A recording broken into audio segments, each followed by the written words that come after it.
دوسری رکعت مولا فرماتے ہیں مومن کی دوسری علامت یہ ہے کہ مومن جہاں ایک دن میں 51 رکعت نماز بجا لاتا ہے وہیں پر یہ مومن والتختم بالیمین اپنے داہنے ہاتھ میں انگوٹھی پہنتا ہے. دائیں ہاتھ میں انگوٹھی ہونا یہ مومن کی علامت ہے کہ مومن اپنے دائیں ہاتھ میں انگوٹھی پہنتا ہے. اب وہ انگوٹھی کیسی پہننی ہے کیا پہننی ہے اس کی الگ بحث ہو سکتی ہے، لیکن مومن کی علامت یہ ہے کہ کم از کم وہ انگوٹھی کے جو شریعت میں پہننا اس کے لیے جائز ہے یا ایک بہتر پتھر اس کے لیے جس کا اثر اس کے لیے مناسب ہو اسے اس کے دائیں ہاتھ میں ہونا چاہیے. دیکھ کر پتا چلے یہ مومن ہے. تیسری علامت مولا فرماتے مومن کی تیسری علامت یہ ہے کہ مومن جب نماز میں سجدہ کرتا ہے مومن خاک پر سجدہ کرتا ہے. مومن اپنی پیشانی کو خاک پر رکھتا ہے. بہت سی چیزیں ہیں جن پر سجدہ کرنا صحیح ہے، جن پر انسان سجدہ کر سکتا ہے، اور اس کی ڈیفینیشن اگر کی جائے تو کہتے ہیں ہر وہ شے جو زمین سے اگتی ہو لیکن کھائی نہ جاتی ہو اس پر انسان سجدہ کر سکتا ہے. اس میں بہت سی چیزیں آ جاتی ہیں، لیکن ان تمام چیزوں میں بہتر یہ ہے کہ انسان مٹی پر سجدہ کرے، اور مٹی بھی عام مٹی پر سجدہ کرنا باقی سب چیزوں کی نسبت افضل ہے. اور مٹی اگر خاک شفا ہو جائے اس کا ثواب اس سے بھی کئی گنا بڑھ جاتا ہے کہ انسان اپنی پیشانی کو نماز میں خاک شفا پر رکھ کر سجدہ کرتا ہے. مومن کی علامت ہے کہ نماز میں مٹی پر سجدہ کرتا ہے. چوتھی علامت مولا فرماتے ہیں مومن کی چوتھی علامت یہ ہے کہ والجہر بسم اللہ الرحمن الرحیم. مومن جب بھی نماز پڑھتا ہے نماز میں بسم اللہ کو بآواز بلند پڑھ کر تلاوت کرتا ہے. یہ مومن کی نشانی ہے کہ مومن نماز میں بسم اللہ کو آہستہ نہ پڑھے بلکہ بلند آواز سے آواز نکال کر بسم اللہ کی تلاوت کرے، اس کے بعد سورہ کی تلاوت کرے. اور آخری علامت مولا فرماتے ہیں وزیارت الاربعین. مومن کی آخری اور پانچویں علامت یہ ہے کہ مومن زیارت اربعین کی بھی تلاوت کرتا ہے. روز اربعین مولا حسین کی زیارت کی تلاوت کرنا مومن کی علامت ہے. یہ علامتیں اب ان میں سے آپ دیکھیں کون سی علامت ہے جسے میں اور آپ بجا نہیں لا سکتے. ہر ایک علامت کو 51 رکعت میں تھوڑی سی زحمت کرنی پڑے گی. اس میں نماز شب کے لیے انسان اگر الحمدللہ سجدے ہوتی ہے جو نہیں اٹھتے اس میں تھوڑی سی زحمت انسان کرے. باقی 4 علامتیں ایسی ہیں جن کو بچہ بھی بجا لا سکتا ہے. کوئی چھوٹا سا انسان کوئی ضعیف سا انسان ہے وہ بھی بجا لا سکتا ہے. اس میں فقط ہم نے نیت کرنی ہے کہ اگر ہم امام کا یوم ولادت منا رہے ہیں امام کی یاد منا رہے ہیں تو فقط امام کا نام لے کر یہاں سے واپس نہ چلے جائیں، بلکہ امام کی اسی ایک روایت کو جس پر عمل کرنا نہایت آسان ہے، جس پر ہر کوئی عمل کر سکتا ہے، کوئی یہ نہیں کہہ سکتا میں اس پر عمل نہیں کر سکتا. فقط انسان نیت کرے کہ آج سے میں نے اس پر عمل کرنا ہے، پھر خداوند متعال خود توفیق عطا کرتا ہے کہ انسان خدا کی توفیق کے ساتھ پھر عمل کو زیادہ سے زیادہ بجا لاتا جاتا ہے. درود پڑھیے محمد وآل محمد کی ذات پر.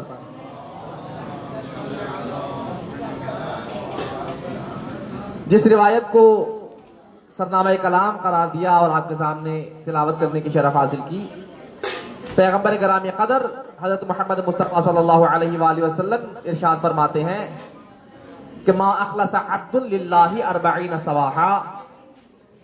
اور اس روایت کو اس لیے انتخاب کیا کہ مولا کا ایک لقب مشہور لقب عسکری ہے، وہی مولا کا ایک لقب ہے خالص. مولا خلوص کے اس مرتبے پر فائز ہے کہ مولا کا لقب بن گیا خالص، کہ جو ہر عمل خالصتاً للہ بجا لاتا ہے. کسی عمل میں معصومین لوگوں کو دکھانے کے لیے بجا نہیں لاتے، کسی عمل میں خدا کے علاوہ کوئی اور مطمع نظر نہیں ہوتا. کوئی بھی عمل کرتے ہیں مطمع نظر فقط قرب الہی ہے، فقط خوشنودی پروردگار حاصل کرنا ہے. اور اگر ہمارا امام خلوص کے اس مرتبے پر فائز ہے کہ ہر عمل فقط خدا کی خوشنودی کے لیے بجا لا رہا ہے، تو میرے اور آپ کے لیے بھی درس ہے کہ اگر ہم اس امام کو اپنا امام مانتے ہیں ہمارا ہر عمل بھی خلوص کے ساتھ ہونا چاہیے. فقط نماز فقط روزے میں خلوص شرط نہیں ہے، ہر عمل میں انسان خلوص کے ساتھ بجا لائے. جو عمل انسان خلوص کے ساتھ بجا لاتا ہے خدا اسے درجہ عبادت عطا کرتا چلا جاتا ہے. اور عبادت فقط نماز روزے میں منحصر نہیں کہ ہم کہیں فقط نماز پڑھتا ہے انسان تو یہ عبادت کر رہا ہے. نماز عبادت کی ایک بہت بڑی فہرست ہے، اس میں سے ایک عبادت کا نام نماز ہے اور افضل ترین عبادت کا نام نماز ہے. فقط نماز عبادت نہیں ہے، عبادت اس کے علاوہ بھی بہت ساری ہیں. عبادت اصل عبادت یہ ہے، معصوم فرماتے ہیں کہ عبادت اگر کرنا چاہو خدا کے بارے میں غور و فکر کرو، خدا کے بارے میں تدبر کرو، خدا کے بارے میں تفکر کرو. تمہارا یہ تفکر کرنا عبادت ہے. اور جب تم خدا کے بارے میں غور و فکر کرتے ہو پھر تمہیں ہر وقت نماز کے حالت میں رہنے کی ضرورت پیش نہیں آتی کہ انسان اپنا گھر بار چھوڑ کر اپنے بیوی بچوں کو چھوڑ کر فقط نماز پڑھتا رہے. ائمہ نے ایسا حکم بھی نہیں دیا. معصوم فرماتے ہیں جب تم خدا کے بارے میں غور و فکر کرو گے تم خدا کو یاد کر کے جو عمل بجا لاؤ گے خدا اسے درجہ عبادت عطا کرتا چلا جائے گا. وہ انسان نماز پڑھتا ہے وہ بھی عبادت بن جائے گی. اپنے گھر سے حلال روزی کمانے کے لیے نکلتا ہے وہ بھی عبادت بن جاتی ہے. اور تھک کے آ کے اپنے بستر پہ سو جاتا ہے خدا اسے بھی درجہ عبادت بنا دیتا ہے. تو یہ ہماری نیت کے اوپر ڈیپینڈ کرتا ہے کہ ہم نے کس خلوص کے معیار پر جا کر اس عمل کو بجا لانا ہے. پیغمبر ارشاد فرماتے ما اخلص عبد للہ 40 سباقا کہ جب بھی کوئی بندہ خدا 40 دن خالصتاً للہ ہر عمل کو انجام دیتا ہے. 40 دنوں کے ہر عمل فقط خوشنودی خدا کے لیے انجام دینا ہے اور کوئی اس کے مطمع نظر میں نہیں ہے اور کسی کی خوشنودی حاصل کرنا مقصد نہیں ہے. جو بھی عمل کر رہا ہے 40 دن فقط خدا کے لیے عمل بجا رہا ہے اس کا اثر آخرت میں تو ظاہر ہوگا. مولا یہیں پر فرماتے ہیں کہ خدا یہیں پر اس کا اثر ظاہر کرتا ہے اور اس انداز میں اثر ظاہر کرتا ہے. مولا فرماتے ہیں کہ الا جرت ینابیع الحکمت من قلبه علی لسانی خداوند متعال اسے اس کا صلہ اس انداز میں دیتا ہے کہ اس کے دل میں جو حکمت پوشیدہ ہے خدا اسے اس کی زبان پر جاری کر دیتا ہے. اس کی زبان سے حکیمانہ باتیں انجام پاتی ہیں جو انسان تصور نہیں کر پاتا کہ میری زبان سے بھی ایسی باتیں نکل سکتی ہیں. خداوند متعال اس کے خلوص کی وجہ سے اس کی زبان سے ان باتوں کو جاری کرتا چلا جاتا ہے. میں اور آپ کر کے دیکھیں پریکٹیکل ہم کر کے دیکھیں. معصوم کا فرمان کبھی بھی خدا نہ کرے نعوذ باللہ ایسا نہیں ہو سکتا کہ واقعی کے مطابق نہ ہو. ہم کر کے دیکھیں یقیناً ایسا ہوتا ہے. معصوم نے جب فرمایا ہے تو اس میں شک کرنے کی گنجائش نہیں بچتی. ہم میں سے کوئی کر کے دیکھے پھر اس نتیجے پر نہ پہنچے اس کے بعد پھر انسان بات کرے کہ ہاں میں نے اس طرح سے عمل کیا تھا اس نتیجے تک نہیں پہنچا. ہم ایک قدم بڑھاتے ہیں خداوند متعال ہمارا ہاتھ تھام کر ہمیں 10 قدم اپنے قریب کر دیتا ہے. لیکن انتظار اس بات کا ہے کہ انسان پہلا قدم اٹھا کر بارگاہ خداوندی کی طرف اپنا قدم بڑھائے. اور آخرت کے سلے ہم سب سنتے رہتے ہیں کہ معصومین کو چاہنے والا خدا کو چاہنے والا آخرت میں اس کا یہ مقام ہے. آخرت کا مقام اپنی جگہ باقی ہے. خداوند متعال حقیقی ائمہ کے چاہنے والے کو اسی دنیا میں بھی مقام عطا کرتا ہے اور ہمیں ایسے امام عطا کیے ہیں جو وہاں بھی مشکل پوچھا ہے یہاں بھی انسان کی مشکلیں حل کرنے والا خدا نے انہیں بنا کر بھیجا ہے. اور ایک روایت آپ کی زحمت تمام مولا امام حسن عسکری کا ایک صحابی ہے ابو ہاشم. یہ روایت کرتا ہے کہ مولا ایک دن سفر پہ روانہ ہوئے. میں بھی مولا کے ساتھ ہم سفر ہوا. مولا کے ساتھ سفر پہ جا رہا تھا. رستے میں چلتے چلتے مجھے کچھ پریشانی لاحق ہوئی کہ میں نے کسی کا قرض ادا کرنا تھا. میں سوچ رہا تھا کہ کس طرح سے قرض ادا کروں. اس کے قرض کی معین تاریخ آ گئی ہے لیکن میرے پاس ایسا کوئی مال و متاع نہیں کہ اس کا قرض ادا کر کے بری ذمہ ہو سکے. ابھی میں سوچ رہا تھا کہ کیا کروں اسی کشمکش میں تھا. مولا اپنی سواری سے اترے اور اترنے کے بعد اپنی انگلی سے زمین پر ایک نشان کھینچا اور نشان کھینچنے کے بعد مجھ سے کہا ابو ہاشم جہاں میں نے نشان لگایا اسے اٹھا لو. میں نے دیکھا کہ مولا مٹی کو اٹھانے کا حکم دے رہے ہیں.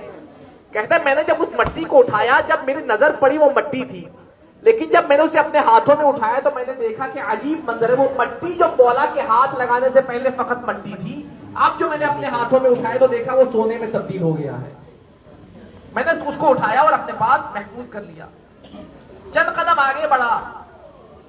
اب اتنا تو آسرا ہو گیا کہ میرا قرضہ ادا ہو جائے گا لیکن گھر کی پریشانی ہے گھر کے بچوں کی فکر ہے.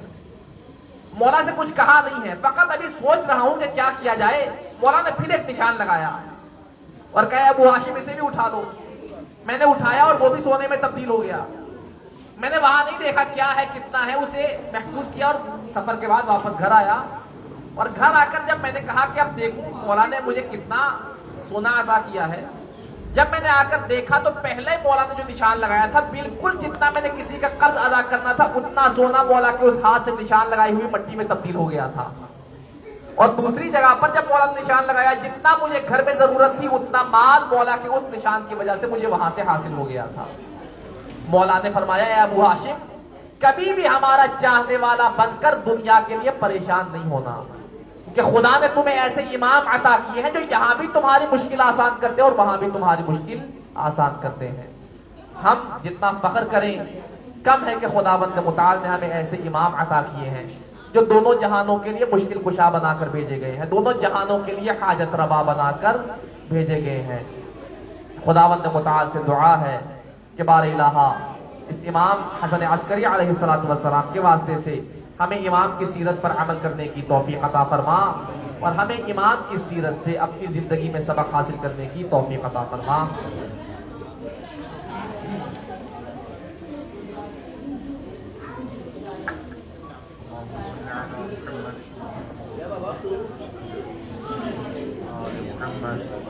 اللهم صل على محمد وآل محمد اللهم اغفر ذنوبنا يا الله واستر عيوبنا يا الله واقض حاجاتنا يا الله وسهل أمورنا يا الله وابسط أرزاقنا يا الله واحفظ علماءنا يا الله واحفظ أولادنا يا الله وسلم مسافرين يا الله وسلم ديننا ودنيانا يا الله وارحم أمواتنا يا الله واغفر ولوالدينا يا الله واشف أمراضنا يا الله واشف أمراضنا يا الله بحق مريض كربلاء زين العابدين يا الله وعجل فرج إمام زماننا يا الله اللهم ارزقنا في الدنيا زيارة الحسين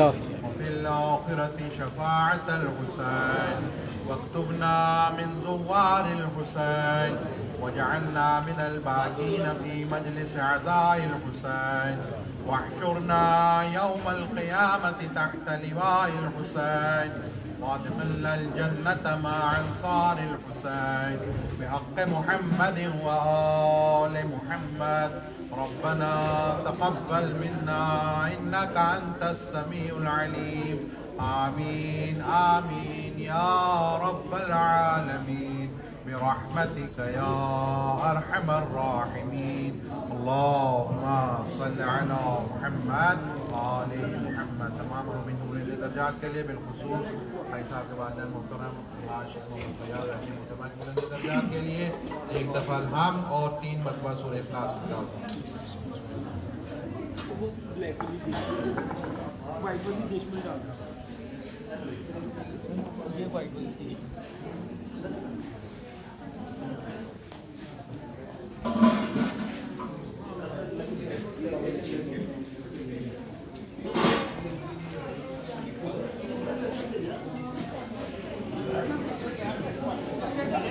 ہاں جی